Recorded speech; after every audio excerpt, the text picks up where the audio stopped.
এখন তো প্রচারণা করার নিয়ম নাই, কিন্তু সব জায়গায় তো হচ্ছে মার্কা দিয়ে প্রচারণা করা হচ্ছে।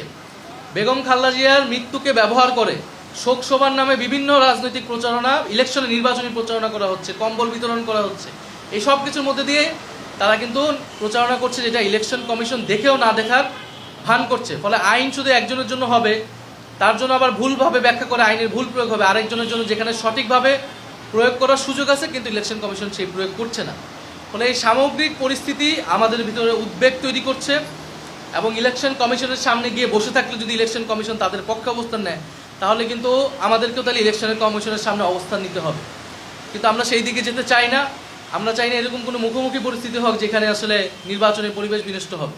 কিন্তু ইলেকশন কমিশন কিন্তু এই ধরনের একটা মেসেজিং দিচ্ছে যে ইলেকশন কমিশনের সামনে যে অবস্থান গ্রহণ করলে, মব তৈরি করলে ইলেকশন কমিশন তাদের পক্ষে রায় দিবে।